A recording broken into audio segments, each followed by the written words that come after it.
jau geresnis procentas, žymiai geresnis antroje mačo pusėje, bet tai tik 37%. Tai yra Lietuvos rinktinė, kuri vis dar nesugebėjo sužaisti 4 kėlinių taip, kaip žaidžia šiandien nuo 3. Ir leido pabėgti varžovams ir įgyti jiems net 15 taškų pranašumą. Jeigu šitą komandą pataikytų iš toli, demonstruotų tokį darbą gynyboje ir tokią pasiaukojimo kovą dėl atšokusių kamuolių, ir jeigu ji štai taip intensyviai sužaistų 4 kėlinius, aš nežinau, šitą komandą su tokiu žaidimu gali žaisti prieš bet ką. Bet lygiai taip pat, kaip galima džiaugtis tuo, kad galim žaisti prieš bet ką, lygiai taip pat reikia visada atsiminti, jog būtent taip ir reikia žaisti prieš bet ką, prieš bet kurį varžovą, dėl to, kad nerimtų ir varžovų, kurios galima būtų nurašyti iš anksto, pasaulio krepšinio čempionate nėra. Rytoj rungtynės nesvarbios, bet daugiau tokių nebebus. Jonas Mačiulis keičia Martyną Pocių, dėl to, kad Martyno pasirodymas šiandien baigėsi. 5. Tai buvo jo asmeninė pražanga. Martynas Pocius pataikė 2 svarbius tritaškius 3 kėlinio pradžioje. Praranda kamuolį Prancūzijos komanda. Įdomus, tarp kitko, tas žaidėjas, kuris dabar tą kamuolį prarado. Lietuviai taip pat atsako klaida. Andrew LBC. Žaidėjas, kuris pateko į ekipą paskutiniu momentu. Žinoma, jame komandoje nėra Tonio Parkerio ir reikėjo naujo gynėjo. Buvo kalbama ir turėjo, ko gero, tuo gynėjų tapti Beobo, Dallaso Mavericks komandos gynėjas, kuris ir NBA lygoje kartais įmesdavo po 40 taškų, tačiau jis susilaužė koją, gal labai rimta trauma pasirinkimo pradžioje ir į žaidėjo pozicijoje atsirado skylių. Nando De Colo, žinoma, dabar yra pagrindinė kandidatūra, bet, pavyzdžiui, rungtynėse su Ispanijos komanda Nando De Colo nesužaidė. Ir tada Vincentas Kolė išleido Andrew LBC. Tai yra žaidėjas, kuris dar šią vasarą, dar Liepos mėnesį Kroatijoje žaidė 20-mečių jaunimo pirmenybėse. Jas laimėjo su Prancūzijos rinktinė ir tapo naudingiausiu krepšininku. Žinoma, 20-mečių čempionatas yra 20-mečių, vyrų yra vyrų ir mes turime labai gerų 20-mečių, kurių pavardžių net nereikia sakyti. Bet Andrew LBC pelnė 13 taškų ir pataikė 3 taiklius tolimus metimus rungtynėse su ispanais ir tie 13 taškų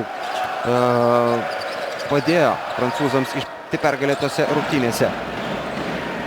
Taigi nurašyti net ir jaunųjų Prancūzijos žaidėjų neverta, o Linas Kleiza pelno 15 tašką Lietuvos rinktinei. Prancūzų geležiniai nepralaužėmi gynybos gniaužtai, dabar jau atrodo sueižėjo ir nebenori ir nebegali būti tokie stiprus. O Paulius Jankūnas blokuoja dar vieną Ali Traorė metimą. Želabalis pataiko iš 3 taškų zonos. 10 jo taškas. Pagal blok kitko Lietuvos komanda pirmauja 5-2.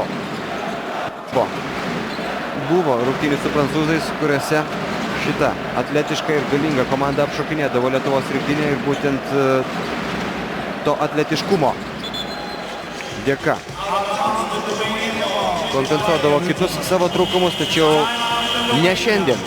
Lietuvos rinktinė, turėdama galbūt ir ne visą priekinę liniją, kurią norėtų turėti, laikosi prieš prancūzus ne ką blogiau.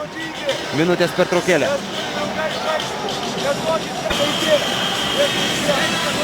Artėja pabaiga minutės pertraukėlė, artėja pabaiga ir rungtynės. Na, tiesą pasakius, negaliu prisiminti, kada Lietuvos rinktinė yra taip gynusisi kaip šios dienos rungtynėse. Antrajame kėlinyje prancūzai įmetė 6 taškus, o per 18 minučių trečiajame ir ketvirtajame kol kas yra įmetę 11, tik 11 taškų.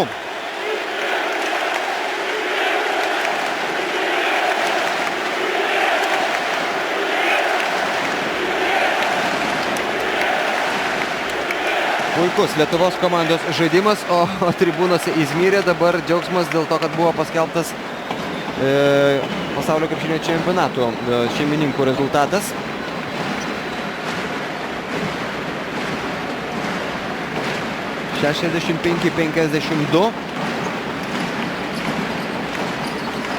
11 taškų prancūzai įmetė šiame kėlinyje. Taip, 11 taškų įmetė šiame kėlinyje, nes jau dabar pagalėjau galvoti, kad neįmanoma būtų per 18 minučių įmesti 11 taškų, bet 11 taškų per beveik visą kėlinį taip pat yra. Fantastiškas, puikus Lietuvos rinktinės rezultatas. Albisi bando jį šiek tiek pabloginti, pataikydamas iš toli. Lietuvos rinktinės pranašumas mažėja iki 10. Minutė 40 sekundžių. Ir reikia sužaisti ramiai ir užtikrinti tas minutė 40 sekundžių. Mantas Kalnietis. Rinaldas Seibutis žvystelė į švieslentę. Lieka 5 sekundės. Pražanga prieš Joną Mačiulį. Ir Jonas Mačiulis mes 2 baudos metimus.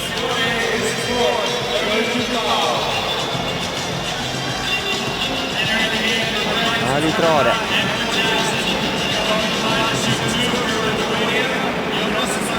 Sėdės ant suolo. Jonas Mačiulis meta ir pataiko baudos metimą. Šiandien Jonas Mačiulis kol kas rezultatyviausias Lietuvos rinktinėje. 18 taškų Jono sąskaitoje. 5 dvitaškiai iš 6. Puikus pataikymas iš vidutinių nuotolių. Ir 1 tritaškis iš 5. Nors iki šio mačo Jonas Mačiulis buvo antras geriausias snaiperis Lietuvos rinktinėje po Lino Kleizos. Dar viena pražanga. Rinaldas Seibutis prasižengia.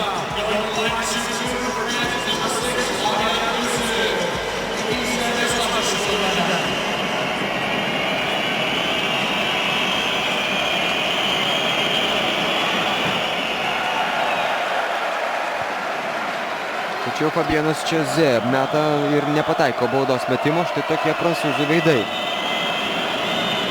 Ne jie mus, bet mes juos pastatėme į vietą. Ir svarbiausia dabar, jog Lietuvos rinktinė,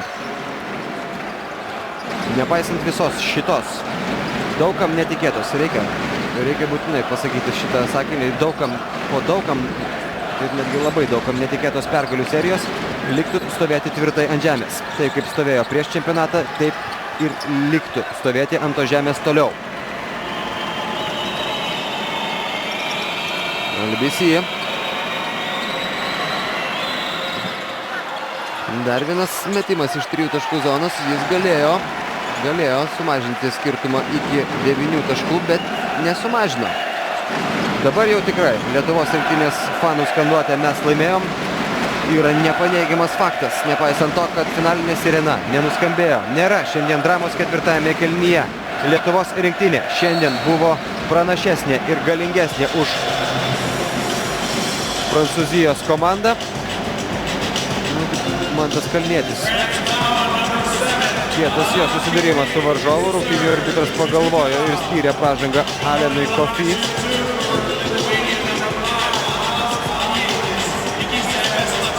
Galima būtų sakyti, jog labiau Mantas Kalnietis šiuo atveju buvo šito susidūrimo su varžovu iniciatorius.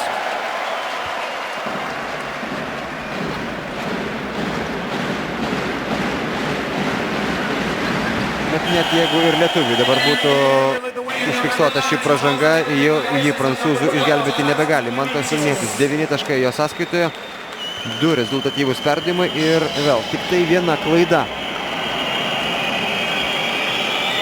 Solidus žaidimas.